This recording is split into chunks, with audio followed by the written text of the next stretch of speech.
રામચંદ્ર પરમાત્મા, તમે વિચાર કરો કે રામ ને લક્ષ્મણે 14 વર્ષ સેવા કરી, 14 વર્ષ એના ભેગા રહ્યા, તોય સંતોએ કીધું કે ભાઈ તો ભરત જેવા હોવો જોઈએ, લક્ષ્મણ નો હાલે, બાબુ ચોકડી મારી દીધી. ભાઈ ભરત જેવા હોવા જોઈએ, લક્ષ્મણ નો હાલે. વિચાર કરજો ને કે આપણને એમ થાય ખરું રામની સેવા, સીતાજીની રામની સેવા લક્ષ્મણે કેટલી કરી છે અને ભરતનું નામ આવે. પણ એનો દાખલો બાપુ રામાયણ છે ને બાપુ દબાવી રાખી છે. મને એવું લાગે ગમે એમ રાખી હોય, અમુક અમુક વાતો કોઈ કીધી જ નથી. રામ અને લક્ષ્મણ 14 વર્ષ પૂરા કરીને જયારે આવ્યા ને, વાત લાંબી છે, ટૂંકામાં કહું પછી બેનને સાંભળવા. ઈ બે ભાઈ બેઠા હતા ને, રામચંદ્ર પરમાત્માએ લક્ષ્મણને પૂછ્યું કે લક્ષ્મણ, કે હા, કે આપણે 14 વર્ષ પૂરા કરીને આવ્યા ને, તે તારા મોઢા ઉપર કઈક ચિંતા હોય એવું લાગે છે. શું ચિંતા છે? કઈક હોય તો પ્રશ્ન હોય તો મને કે ના ના એવું કાંઈ નથી. કે ના, મેં તને નાનેથી મોટો કર્યો, મને ખબર પડે છે તારા મોઢા ઉપર કાંઈક છે. શું છે બોલ? ત્યારે લક્ષ્મણ કહે છે કે હા મોટા ભાઈ, એક પ્રશ્ન મને મૂંઝવે છે. શું? તમારા મારા બાપ દશરથ? તો કે હા. તમારા મારા ગુરુ વશિષ્ઠ મહારાજ? તો કે હા. તમારી અને મારી માની ભક્તિમાં કમી ખરી કે ના? બે માની ભક્તિ એવી છે. તો કે 14 વર્ષ મેં તમારી સેવા કરી, અમારી કઈ ભૂલ આવેલી કે ના? ત્યારે લક્ષ્મણ કહે છે મોટા ભાઈ, હવે તમે સાંભળો, તમારા મારા ગુરુ એક હોય, તમારા મારા બાપ એક હોય, તમારા મારી માની ભક્તિમાં કમી ન હોય, તો હું તમને એ પૂછું છું કે લંકાના પટાંગણમાં રામ રાવણનું જેથી યુદ્ધ હાલતું હતું, તેથી રાવણના વરસાદ જેટલા બાણ વરસતા હતા અને તમને એક બાણ નો અડ્યું ને એના છોકરા મેઘનાથે મને એક બાણ માર્યું ને મને ગોટો વાળી દીધો. અહીંયા કેવું ફળ મારે ભોગવવું પડ્યું? તમારામાં મારામાં કોઈ કમી ન હોય, તમે હું જો બે હરખા હોય તો ઓલો તો રાવણ હતો, એના બાણથી તમને કાંઈ ન થાય, એના છોકરાની શું શક્તિ હતી કે મને ગોટો વાળી દે? રામચંદ્ર પરમાત્મા કે હા તારી વાત સાચી, પણ સારું કર્યું ત્યાં પૂછ્યું, નકર આ તું જીવત ના હોય તને મૂંઝવત. ઈ કે આપણે 14 વર્ષ વનવાસ મળ્યા પછી હાલતા થયા તો કે આશ્રમ આવ્યા હતા? તો કે હા આશ્રમ તો ઘણા આવ્યા હતા. તો કે સબરીનો આશ્રમ આવ્યો તો ભીલની દીકરીનો, યાદ છે તને? તો કે હા મોટા ભાઈ, મને ખાસ યાદ છે. એને આપણે આગતા સ્વાગતા કરી હતી કે હા, બેસવા માટે ચાદરી પાથરી દીધી હતી, આસો પાલવના તોરણ બાંધ્યા હતા.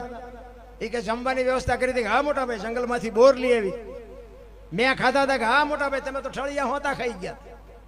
ત્યાં લક્ષ્મણ ખાધા હતા. ત્યાં કીધું ને યા બાબુ લક્ષ્મણ થપાટ ખાઈ ગયો. કરે તારી ભલી થાય, તારી 14 વર્ષમાં અહીંયા ભૂલ કરી ગયો. તેથી રામચંદ્ર પરમાત્મા લક્ષ્મણને કહે છે કે લક્ષ્મણ, સુમિત્રાને મૂકી અને સીતાને માં કહેતો હોય, દશરથને મૂકી અને મને બાપ કહેતો હોય, અને અયોધ્યા જેવું રાજ મૂકીને મારી ભેગો તું રખડવા આવ્યો હોય, તો હું તને ઈ પૂછું છું કે ભીલડીના હેઠા બોર ખાવામાં મને વાંધો નહોતો ને તને હું ઘા વાગ્યા તે દી? અને બાપુ લક્ષ્મણ પગમાં પીડ્યો હો, લાકડી પડે, અને બાવડું ચાલીને પછી બેઠો કર્યો રામે. ઈ કે હા ભાઈ, લંકાના પટાંગણમાં તું બચ્યો ને, ઈ સબરીની ભક્તિનો પ્રતાપ છે. કે મોટા ભાઈ ઈ કેવી રીતે? મેં તને જે ફળ આપ્યા એ ફળ તારી પાસે રાખ્યા હતા? કે ના, મેં તો નાખી દીધા. ઈ તે જે ફળને નાખી દીધા ને, એને પક્ષીઓ લઈ જઈને દ્રોણાચલ પર્વત ઉપર જઈને ખાધા હતા, અને ઈ પક્ષીના ચાંચમાંથી બિયારણ વેરાણું તું, અને સુસેન નામના વૈદ્ય આવીને કીધું કે દ્રોણાચલ પર્વત ઉપરથી સંજીવની લઈ આવીને આના મોઢામાં ટીપા પાડો તો આ બેઠો થાય. ઈ સંજીવની લઈ આવીને તારા મોઢામાં પાડ્યા હતા. સબરીની ભક્તિનો પ્રતાપ છે. ભાઈ તો ભરત જેવા હોવો જો, લક્ષ્મણ નો હાલે, બાપુ ચોકડી મારી દીધી. વિચાર કરજો, આખી રામાયણમાં એક જ જગ્યાએ ભૂલ કરીને બાપુ સંતોએ ચોકડી મારી દીધી. આપણે શીમાં હાલવી? દીકરામાં, ભાઈમાં, બાપમાં છે હાલી એમ છીએ આપણે? એટલા માટે કહું છું બાપુ, જે કઈ તમારી મારી ફરજ હોય ને, ફરજ નિભાવવી પડે. બાપ હોય ને, આ છે ને એક આપણું નાટક જ છે. આ છે ને અખિલ બ્રહ્માંડના માલિકે આપણને બધાને નોખા નોખા પાત્ર ભજવવા મોકલ્યા છે. દીકરાનું પાત્ર ભજવે, બાપનું ભજવે, માનું ભજવે, દીકરીનું ભજવે, વહુનું ભજવે, કોણ કેવું ભજવે છે જોઈ જોઈને વ્યૂ જવાનું બસ.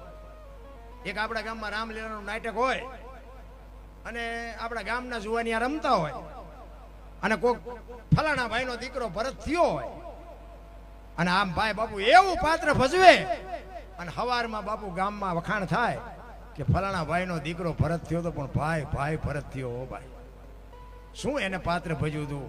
ભાઈ રામનો ભાઈ ભરત હો, ભરત તો ભરત કહેવાય, એવું પાત્ર ભજવું. તમે વિચાર કરજો, 3.5 કલાકનું નાટક હોય એમાં એક 20 મિનિટનું પાત્ર ભજવું દુનિયામાં જો તમારા મારા વખાણ થાય તો તમને મને 60 80 વલાનો પલ્લો મળ્યો છે. કોઈક દીકરો હારો થઈ જાય, બાપ હારો થઈ જાય, માં હારી થઈ જાય તો ઓલો બેઠો બેઠો વખાણ ન કરે. પણ ઝાઝો ભાગ તો ઓલા જોકર જેવા જ હોય. જોકર રમતો હોય ને એનું બાપુ કઈ નક્કી જ નહીં, શું બોલે ને શું હાલે ને શું કરે. ઝાઝો ભાગ બાપુ જોકર જેવા છે. કારણ કે ઘરમાં બોલે હોય એ પછી ઓસરીમાં આવે તો કંઈક બીજું જ બોલે, ફળિયામાં આવે તો આપણે એમ તો બોલો ઘરમાં બોલ્યો છે જ નહીં. તમે જોવો તો કાંઈ નેઠો જ નથી શું બોલે છે મને શું હાલે છે. આ મેં હમણાં ભાઈએ વાત કરી હતી ને, અમે હમણાં અહીંયા આવ્યા ને તો અમને ભાઈએ અમારે બાપ દીકરો અમે બે ગાડી લઈને નીકળ્યા હતા ને અમે ઓલા લોકેશનમાં ઘૂંસાણા. લોકેશન તો નજીક હોય દેખાડે. અમે તો 2-3 ગામમાં ગરી ગયા વરી પાસે અહીંયા જઈને પૂછ્યું ને તો કે અહીંથી નહીં આમ હાઈવે માંથી આમ જાઓ. વરી પાછા ઇનપા જાય વરી લોકેશન બતાવે અહીંયા વળી જાય વરી પાછા હલવાય. તો અહીંયા 2-4 જણા ઉભા હતા. મેં કહ્યું એટલે આ ગામ જવું ક્યાંથી જવાય? કે 150 રૂપિયા આપો તો કહું. મેં કીધું ભલા મને સુધર્યા છે ને કે તારી પાસેથી 150 લઈને મેં તારી પાસે સરનામું મુકાવડાવી. આ દુનિયા સુધરવું છે, સુધરવા નથી દેતી. હું મારી વાત કરું, હું પેલા પૈસા કોકના પૈસા હું કઢાવી દેતો. તમારા પૈસા તમે કોકને આપ્યા હોય ને હામલો બાના ન આવતો ને મારી પાસે આવે કે ઓલો પૈસા નથી કાઢી દેતો. હું એમ કહું મને કેટલા દેવાના એવા કંટ્રાક્ટ રાખતો. અત્યારે મારા બૂસ માર્યા બોલો. હા એટલે મને એમ થાય કે મારે એવા એ શરૂઆત ન કરાય. હવે તો આ મારો ધંધો ફરી ગયો. એટલે હું એમને કહું કે તમને હાથ જોડી આપી દો સારી વાત છે. નકર આ એમ કોકના કઢવી દેતા હતા ને અમારા તમારથી રખાય. પણ ભલા થાવ સારી વાત છે. પણ આ જગતમાં છે ને બાપુ ખરાબ કોઈ છે જ નહીં. ખરાબ દુનિયા કરાવે છે. તમારે કંઈ અહિત નથી કરવું પણ બાપુ દુનિયા તમારું પૂંછડું ઝાલીને બેઠા કરે. આ અમે આવું લાઈવ હાલતું હોય ને પછી આમાં વિડીયા બહાર પડે આમાં કંઈક ભૂલ થઈ ગઈ હોય અમારી ન થાય એવું નથી. અને ભૂલ થઈ ગયો ને એ આમાં પછી અમુક બેઠા હોય ભૂલ જ્યાં થાય છે પકડવા હાટો. અને એ પાછા કોમેન્ટો કરે આમ ન આવે સોટી જાઓ છો જ્યાં હોય અહીંયા. તમે આવતા રહ્યો. એમને કોઈ સાંભળતું નથી ને અમને સાંભળે એ ગમતું નથી. એવા બાપુ જે હમણાં આપણે વાત કરી ને કે જે વિઘ્ન સંતોષી હોય ને, આમ તમે કોમેન્ટો જોવો ને 500 કોમેન્ટો હોય 700 કોમેન્ટો હોય ને એમાં 2 નબળા નીકળે. 2 તો આપણને એમ થાય કે આ એ નહીં વાંચતા હોય કે આ 500 જણાને ગમ્યું ને અમને 2 નથી ગમતું. પણ એમને એમ હોય કે આ 500 ખોટી ના અમે 2 જ સાચી નાખી. બસ આવું વિચારે. તમે મોબાઈલ ખોલો, મોબાઈલ આપણા જ આપણા ટાંટિયા ઘારે ખેંચે એકબીજા કોઈ છે. તમે જોવો તો ખરા. પાછા કે મેરા ભારત મહાન, હિન્દુ રાષ્ટ્ર બનાના, ખટારા ઠાઠે લઈ કે ભારત મહાન થાય. ભારત મહાન બનાવવા માટે તમારે મારે બાપુ એક થવું પડે. પછી સમાજ કોઈ બી હોય, હું કોઈ ઊંચા નીચાની વાત જ નથી કરતો, કોઈ સમાજની વાત નથી કરતો, કોઈ વ્યક્તિની વાત નથી કરતો, કોઈ ધર્મની વાત નથી કરતો, કોઈ પક્ષની વાત. બધાય મારા છે ને હું બધાયનો છું. મારે કોઈ બાપુ સમાજ ઊંચો ને કોઈ નીચો ને એ કોઈ દી મારી વાત હોય જ નહીં. પણ મારો કહેવાનો મિનિંગ એ છે કે હિન્દુ રાષ્ટ્ર બનાવવું હોય, ભારત મહાન બનાવવો હોય તો આપણે શેની બધાને એક થઈ જવું પડે. મારી ભૂલ તમારે સ્વીકારવી પડે, તમારી ભૂલ મારે સ્વીકારવી પડે તો જ ભારત મહાન બને. બાકી મહાન બાન કોઈ દી જિંદગીમાં ન બને. મોબાઈલ ખોલી તો આપણા જ આપણું લોહી પીતા હોય. બોલ આપણે એમ થાય કે આમાં કોને કેવું રા. એટલે આપણા છે ને, હું તો એમ કહું આપણે આપણને નડે ને એટલે ઈશ્વર ત્રાજવી આવ્યો હોય તો જ આપણે આપણને નડે. એટલે કાંઈ ઢેરિયાણા સુધી ઓળખે ને પડખે હોય ન ઓળખે. આપણા જ નડ્યા છે. મીરાને કોણ નડ્યું? રાણો. પ્રહલાદને કોણ નડ્યું? એનો બાપ. નરસિંહ મહેતાને કોણ નડ્યું? એની નાય. પોતાના નડ્યા પછી જ ઇતિહાસ થયા. આપણા નડે પછી રોદડા નો રહો. એટલા માટે 1-2 કડી કરીને પછી મારી વાણીને વિરામ આપું.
સાથે સાંભળો બદલ બધાનો આભાર.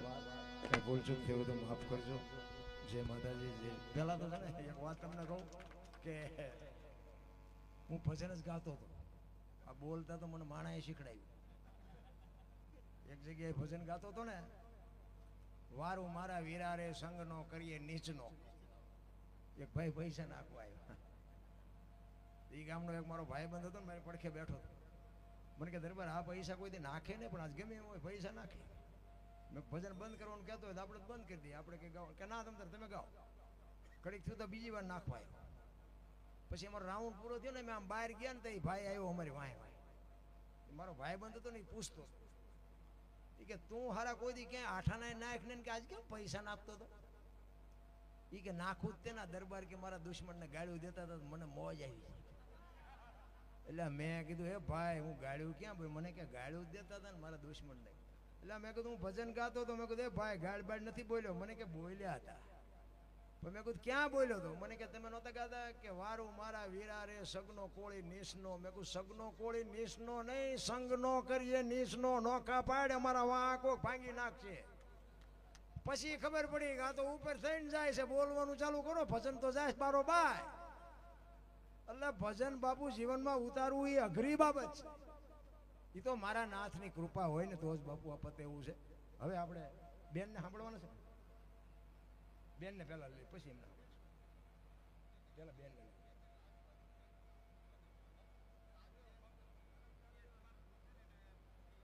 આ તો એવું કરી. હાલો, મારો દીકરો છે, જોકે એની રીતે હું એવું નથી કહેતો સારું ગાય છે, પણ ભજનનો માર્ગ છે એ ખોટું કરતા હચકાય. ભજન વાળો હોય ને એ કોઈનું ખોટું ન કરે, એટલી મને ખબર પડે. બહુ એટલું બધું સારું ગાય ને આવું છે તેવું છે, એ તો બધું તમારે જોવાનું છે. સારું લાગતું હોય તો તમે કહેજો, ખરાબ લાગે તો તમે કહેજો. પણ એક વાત તમને કહી દઉં કે સવારે સૂરજનારાયણ ઉગે ને એ આખી દુનિયા માટે ઉગે છે. અને આ તમને કદાચ સૂરજ જેવો લાગે ને તો એ ભાયડા માટે ઉગ્યો છે. એ મારો છે.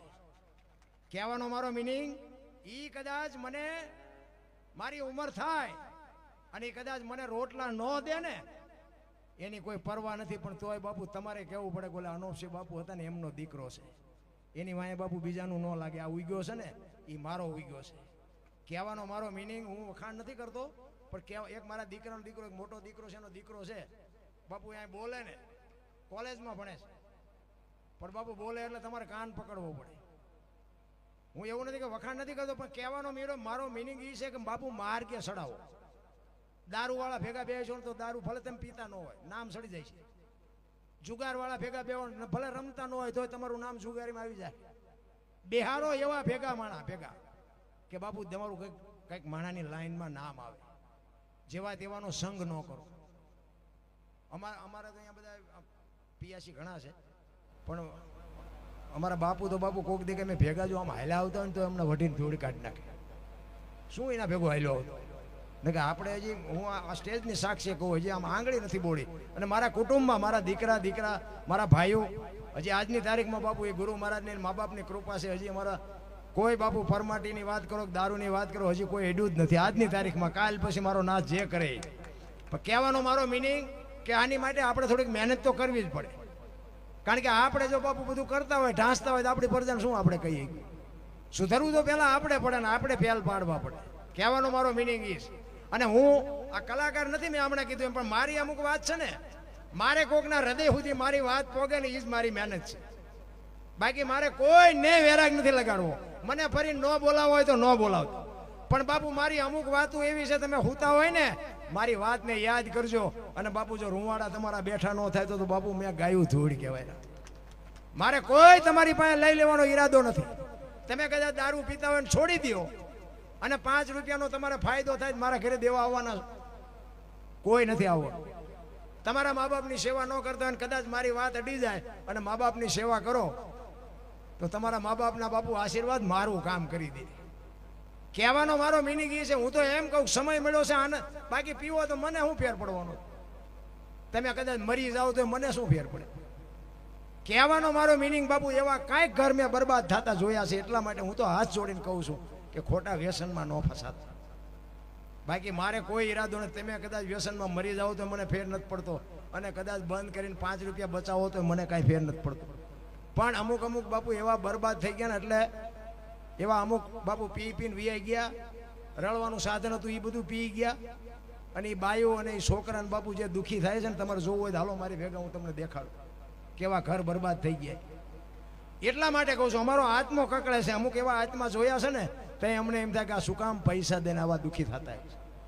એટલે ઈરાદો અમારો એ છે. બાકી તો હું કોઈને નથી કહેતો કે તમે મંદિરે જાઓ, ન જાતા મંદિરે ન જાઓ તો એમાં કાંઈ ફેર નથી પડતો.